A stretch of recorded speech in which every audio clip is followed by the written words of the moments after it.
बिस्मिल्लाहिर्रहमानिर्रहीम। अस्सलाम वालेकुम माय टू फैमिली, कैसे हैं आप सब। आज हम बना रहे हैं मटर पुलाव, जिसका जायका बिल्कुल पुलाव जैसा होगा। तो आइए बनाते हैं। मैंने देखिए मैं सबसे पहले हाफ़ कप ऑयल लिया था और उसके अंदर 3 अदद दरमियाने साइज़ की प्याज को चॉप करके शामिल कर दिया था। जब प्याज थोड़ी सी ब्राउन हो जाएंगी तो हम इसमें गरम मसाला शामिल करेंगे, साबुत गरम मसाला, ठीक है। और टमाटर को चॉप करके रख लेंगे। अच्छा, थोड़ा-सा साबुत फ्राई करने के बाद हम 2 टेबल स्पून लहसुन अदरक का पेस्ट शामिल करेंगे। फिर उसके बाद हम थोड़ा-सा इसको भूनेंगे, फिर इसमें हम टमाटर शामिल कर देंगे।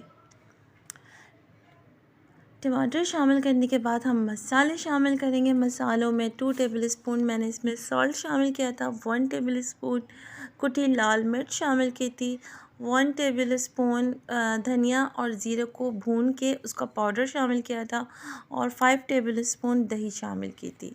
अब तमाम मसाले को थोड़ा सा पानी डाल के अच्छी तरह से हम भूनेंगे और ताकि टमाटर बिल्कुल सॉफ़्ट हो जाएं, गल जाएं। और फिर उसके बाद हम इसमें मटर शामिल करेंगे।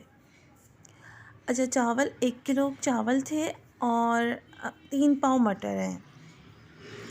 चावलों को मैंने भिगो के रख दिया था। अच्छा, फिर मसाला भून गया था तो मैंने इसमें मटर शामिल कर दिए और 1 ग्लास वाटर शामिल कर दूंगी, जिसमें मटर गल जाएं, और हरी मिर्चें शामिल कर देंगे।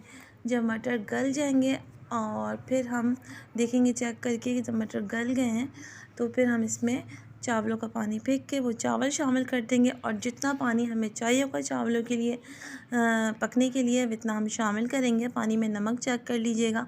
और एक टिप आपको दे रही हूँ कि जब इस टाइम आप चावलों में पानी शामिल करेंगे, उसके बाद आप थोड़ा सा विनेगर शामिल कर दीजिएगा, 1 टेबल स्पून के करीब। तो उससे आपके चावल पिचपिचे नहीं बनेंगे या चिपचिपे नहीं बनेंगे, टूटेंगे नहीं। फिर उसके बाद फुल आंच पे हम इसको पानी खुश्क करेंगे। फिर हम जब पानी खुश्क हो जाएगा चावलों का तो हम दरमियानी आंच पे दम पे रख देंगे। अगर आप मेरे चैनल पे नए हैं तो मेरे चैनल को लाइक कीजिएगा, सब्सक्राइब कीजिएगा, वीडियो को फुल वॉच कीजिएगा और मेरी रेसिपी से बना के ज़रूर देखिएगा। अच्छा जी, फिर ये चावलों को हमने दम दिया। उसके बाद चावल बिल्कुल रेडी थे, बहुत मज़ेदार लज़ीज़ बने थे और सबको बहुत पसंद आए थे। आप भी बनाइएगा, आपके घर में भी सबको बहुत पसंद आएंगे। और इंशाल्लाह मिलते हैं नेक्स्ट रेसिपी के साथ। अपना बहुत सारा ख्याल रखिएगा, अपने प्यारों का बहुत सारा ख्याल रखिएगा और मुझे भी अपनी दुआओं में याद रखिएगा। अल्लाह हाफ़िज़।